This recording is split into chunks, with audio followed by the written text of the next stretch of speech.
Hi అండి, ఎలా ఉన్నారు? బాగున్నారా?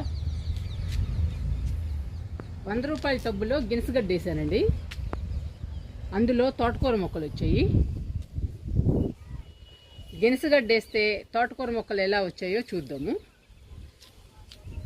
మనము రైస్ బ్యాగ్స్లో బెండ విత్తనాలు నాటాం కదండి, ఆ విత్తనాలు మొలకెత్తలేదు. మాకైతే చాలా ఎండలండి. టీవీలో రోజు వర్షాలని చెప్తున్నారు, కానీ మాకైతే వర్షాలు లేవు, మంచి ఎండలు. అందుకని విత్తనాలు కూడా మొలకెత్తడం లేదండి. ఇంకొకసారి రైస్ బ్యాగ్స్లో బెండ విత్తనాలు నాడదాము.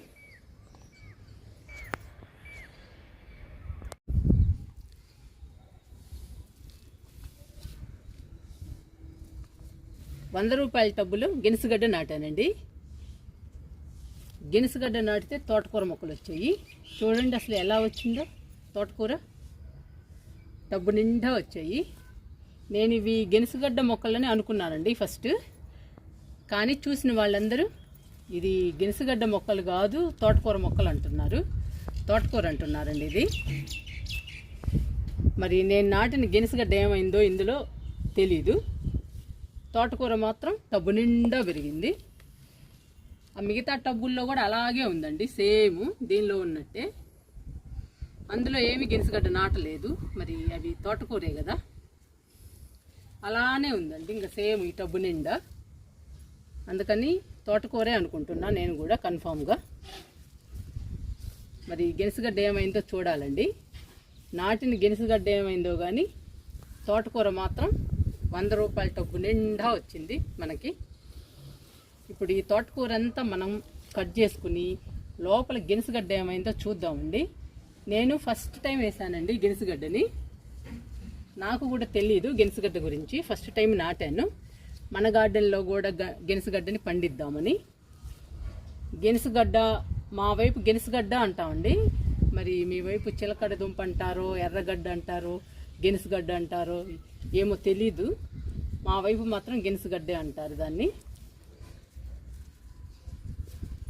మరి గినసగడ్డ ఏమైందో తెలియదండి.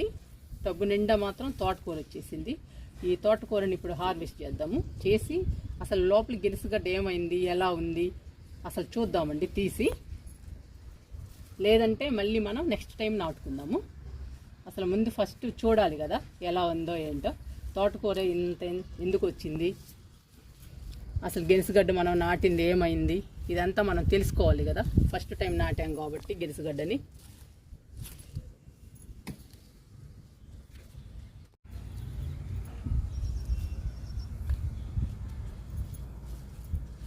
హార్వెస్ట్ చేద్దామండి తోటకూరని.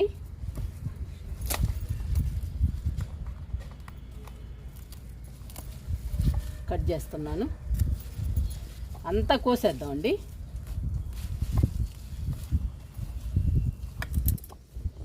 చేతితో వచ్చేవి తీసేద్దాము.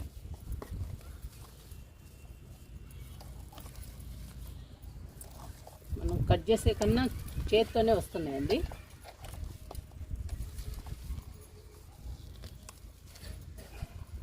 గినసగడ్డ వేయడం ఏంటో, తోటకూర రావడం ఏంటోనండి, ఆశ్చర్యంగా ఉంది.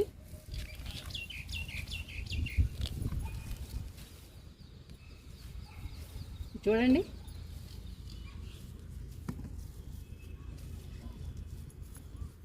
ఇది అనుకుంటానండి గినసగడ్డ ఆకు. ఇక్కడ కనపడుతుంది, ఇదండి గినసగడ్డ ఆకు. వీటి మధ్యలో ఉంది. తీసి చూపిస్తా మీకు. తోటకూర మొత్తం తీసాక చూపిస్తా.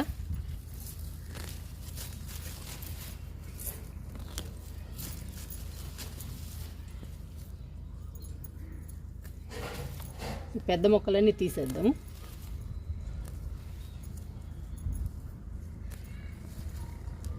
ఈ మట్టిలో వచ్చి ఉంటాయండి తోటకూర విత్తనాలు, అందుకని తోటకూర మొలిచింది.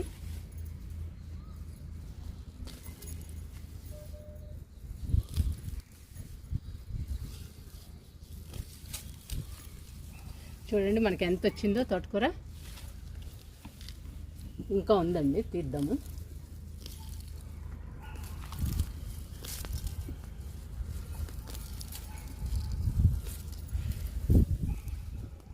ఇప్పుడు మీకు చూపిస్తానండి గెనుసుగడ్డ మొక్క ఎలా ఉంటుందో. ఇదంతా మాత్రం తోటకూరే, నేను కోసేదంతా.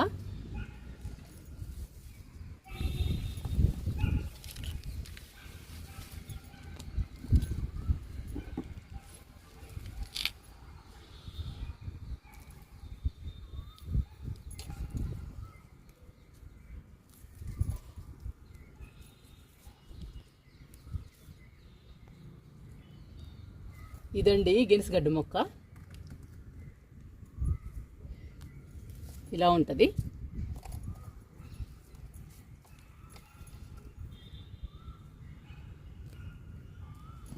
ఇదంతా తోటకూరే.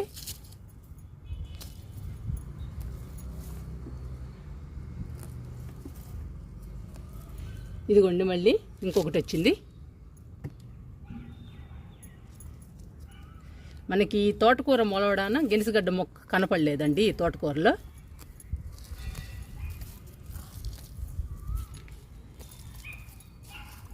తోటకూర ఏందండి ఇంత మొలిచింది, అసలు వేసినా కానీ విత్తనాలు ఇంత బాగా రాదండి, మనం వేయకుండానే వచ్చేసింది.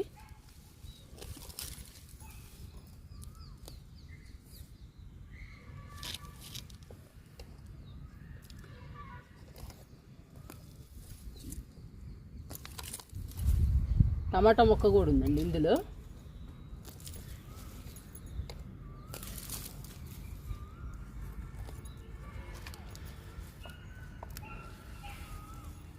ఇదంతా తోటకూరేనండి, చాలా వచ్చింది తోటకూర మనకి.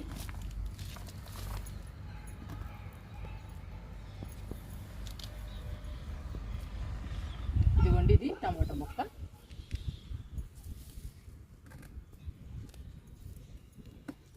చూసారండి, ఇప్పుడు కనిపించింది గెనుసుగడ్డ మొక్క. తోటకూర అంతా తీసేసేటప్పటికి గెనుసుగడ్డ మొక్క వచ్చేసింది. అదేనండి నాకు చాలా ఆశ్చర్యం వేస్తుంది, తోటకూర ఎలా వచ్చింది గెనుసుగడ్డ నాటితే అని చెప్పి. 2 టమాటా మొక్కలు వచ్చాయండి మనకి. ఈ రెండు కూడా మనం నాటుకుందాము.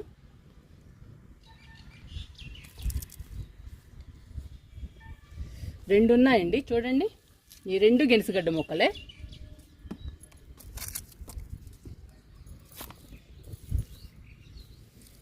నేను గెనుసుగడ్డ మొక్క అసలు రాలేదనుకున్నానండి, మొత్తం తోటకూరే పెరిగింది అనుకున్నా. అందుకని లోపల గెనుసుగడ్డ ఎలా ఉందో తీసేద్దాం అనుకున్నా. కానీ మొక్కలు వచ్చాయి కాబట్టి మనం ఉంచేద్దాము గెనుసుగడ్డని, ఇంకా తవ్వద్దండి, మొత్తం లూజ్ చేద్దాము.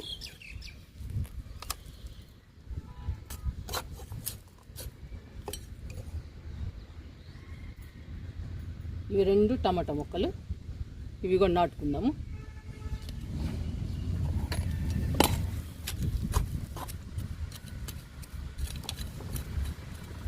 రెండు మొక్కలు వచ్చాయండి మనకి గెనుసుగడ్డ మొక్కలు.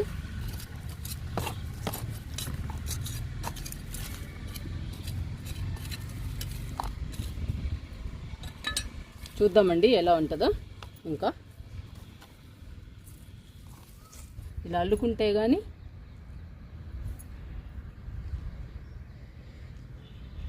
ఇదే అనుకుంటున్నానండి, చూద్దామండి మరి, నాకు కూడా అంతగా తెలీదు. ఇది అల్లుకుంటుంది గెనుసుగడ్డ మొక్క, అలానే ఉందండి మరి, అదే అనుకుంటున్నా. ఇది కూడా అలానే ఉందండి గెనుసుగడ్డ మొక్కలాగానే. మళ్ళీ కొన్ని రోజులు చూద్దామండి ఎలా వస్తుందో, చూసిన తర్వాత మళ్ళీ ట్రై చేద్దాము అసలు ఏంటనేది. ఇప్పటికైతే ఇలా వదిలేద్దామండి, ఎందుకంటే 2 మొక్కలు డిఫరెంట్గా కనిపించాయి కదా మనకి గెనుసుగడ్డ మొక్కలాగా. మొక్క వచ్చేసింది కాబట్టి మనం ఉంచేద్దాము.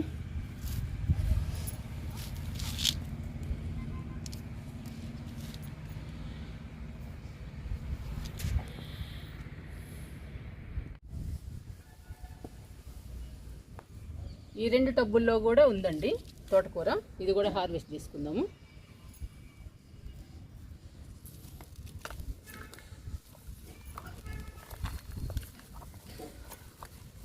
మళ్ళీ నాటుకుందామండి తోటకూరని.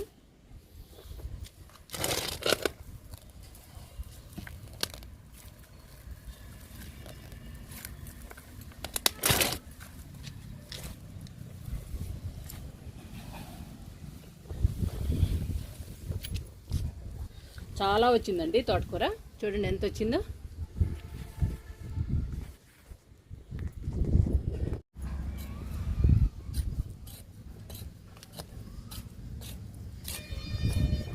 రెండు టమాటా మొక్కలు ఉన్నాయి కదండి, అవి ఈ టబ్బులో నాటుతున్నా.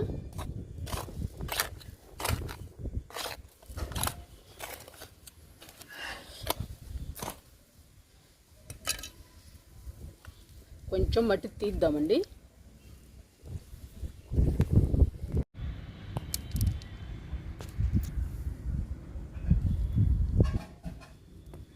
కొంచెం మట్టి తీస్తున్నా.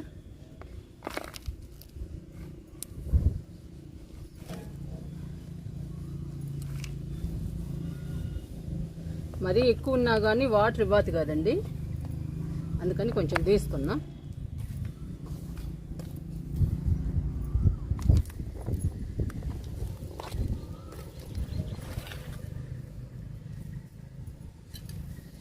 లూజ్ చేద్దాము.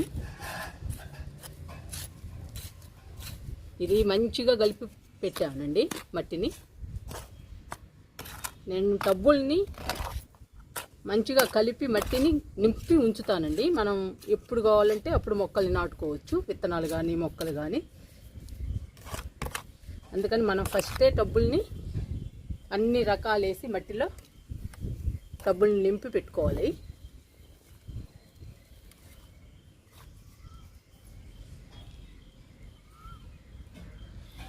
ఇందులో 2 వేస్తున్నానండి.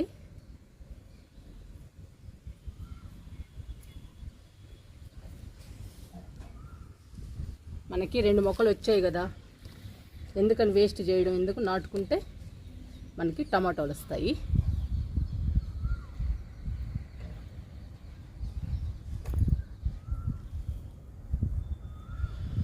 ఈ 2 మొక్కలకి వాటర్ ఇచ్చేద్దాము.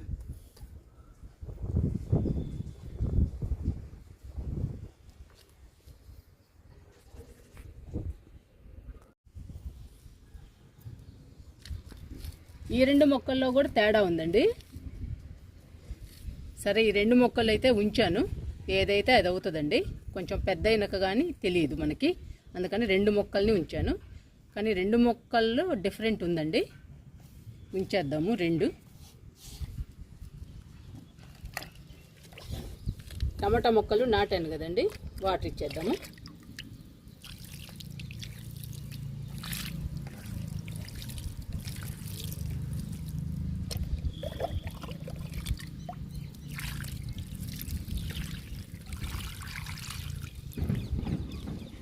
చాలా చిన్న మొక్కలండి టమాటా మొక్కలు, చూద్దాం వస్తాయో రావో. మాకైతే ఎండలు ఫుల్లుగా, మరి ఇవేమో చిన్న మొక్కలు. ట్రై చేద్దామండి బతికించడానికి.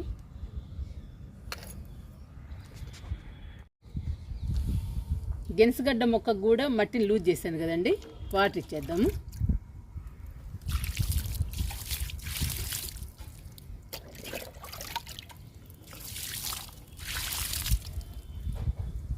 ఇప్పుడు బెండ విత్తనాలు నాటుదామండి. మనం ఇంతకుముందు నాటాం కదండి రైస్ బ్యాగ్స్లో, గ్రో బ్యాగ్స్లో. మనం నాటినవి ఏం మొలవలేదండి, 2 రైస్ బ్యాగ్స్లో మొలిసాయి. ఇదిగోండి, ఇక్కడ మొలిచింది ఒకటి బెండ విత్తనం, ఇక్కడ ఒకటి మొలిచింది.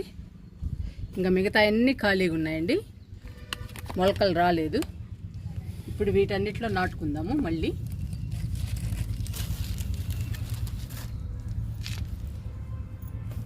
నాటుతున్నానండి,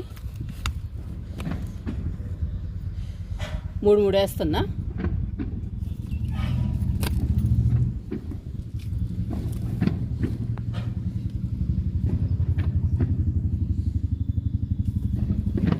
ఎండలు కదండి, అవి మాత్రం ఏమొస్తాయి, మంచి ఎండలండి, వర్షాలు పడట్లా.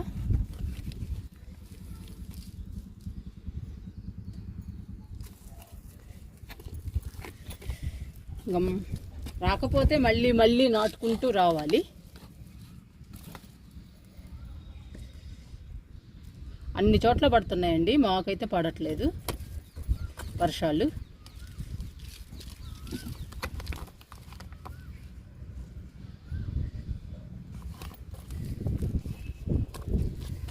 అవి కెలాడియం అండి. కెలాడియం దుంపలు ఉన్నాయి ఆ కుండీలో. ఈ కుండీలో కూడా ఉన్నాయి కెలాడియం దుంపలు. రైస్ బ్యాగ్స్ పడిపోకుండా ఈ 2 కుండీలు పెట్టానండి. ఇంకెంత గాలి వచ్చినా కానీ పడిపోవు రైస్ బ్యాగ్స్. రైస్ బ్యాగ్స్లో నాటాను. ఇంకా గ్రో బ్యాగ్స్లో నాటుకుందాము.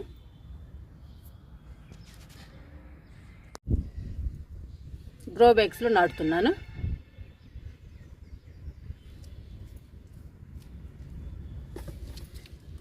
రెండు వైపులు నాటుతున్నానండి. ఒక్కొక్క గ్రో బ్యాగులో 2 మొక్కలు ఉంటే సరిపోతాయి. మనకి బాగా వస్తాయి బెండకాయలు.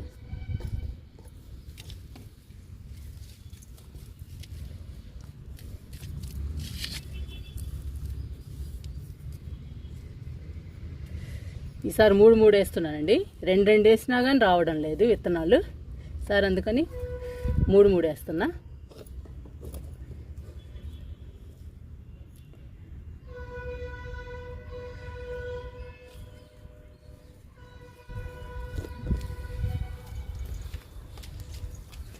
ఈ బ్యాగ్లో కూడా నాటుకుందాము.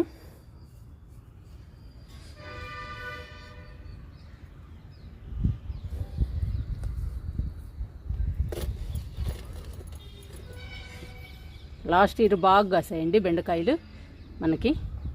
ఈసారి కూడా బాగా కాయించాలి. ఇందులో ఖాళీ ఉందండి ఇటు పక్క. దీనిలో కూడా నాడదాం.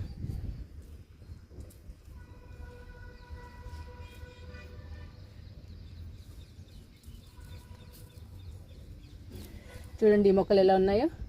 బెండకాయలు చాలా వచ్చాయండి ఈ మొక్కలకి. ఈ మొక్కలు నాటి 15 రోజులు అవుతుందండి. బెండకాయలు కూడా చాలా సార్లు కోసాము ఈ చెట్లకి. బెండితనాలు నాటడం అయిపోయిందండి. వాటర్ ఇచ్చేద్దాము.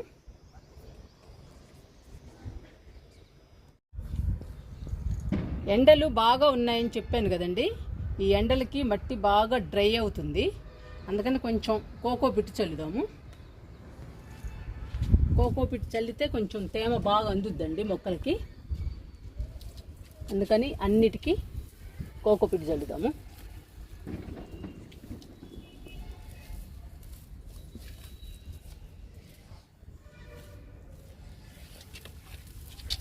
ఎండలండి బాగా. పాపం ఎండలకి మొక్కలు మాత్రం ఎలా ఉంటాయి. కోకోపిట్ చల్లితే తేమ ఎక్కువసేపు ఉంటుందండి మొక్కలకి. అందుకని చల్లుతున్నాను.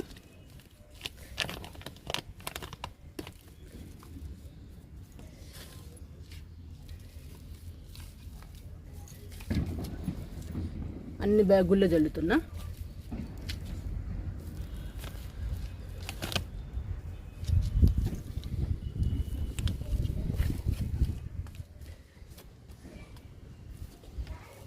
విత్తనాలు మొలకెత్తినట్టయితే అన్ని రైస్ బ్యాగ్స్లో ఇంత సైజు ఉండేదండి మొక్క. ఇప్పుడు మళ్ళీ వేయాల్సి వచ్చింది మనకి.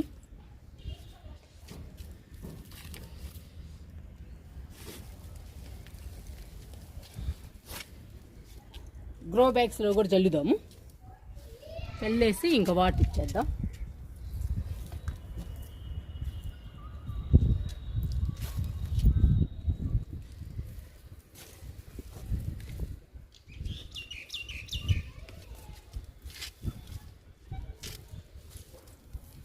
ఎక్కువసేపు ఉంచుద్దండి కోకోపిట్ తేమని.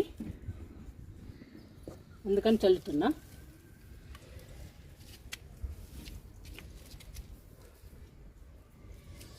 ఇప్పుడు వాటర్ ఇచ్చేద్దాము.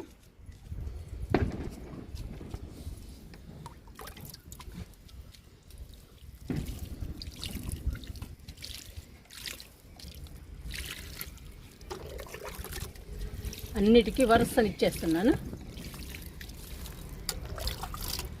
ఇంకా రావాలండి మరి మొక్కలు, బెండ మొక్కలు. గ్రో బ్యాగ్స్కి ఇస్తున్నా వాటర్.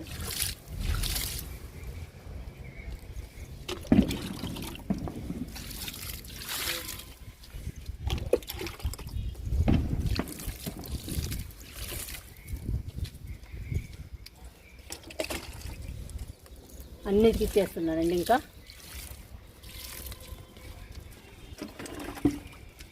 ఈసారి మొలవాలండి మనకి బెండ మొక్కలు. చూడండి మనం ఎన్ని వేసామో బెండ మొక్కలు, రైస్ బ్యాగ్స్లో, గ్రో బ్యాగ్స్లో చాలా వేసాము. ఈ మొక్కలన్నీ బాగా కాస్తే మన ఇంటికి సరిపోతాయి. హ్యాపీగా మనం బెండకాయల్ని కర్రీ చేసుకుని తినొచ్చు.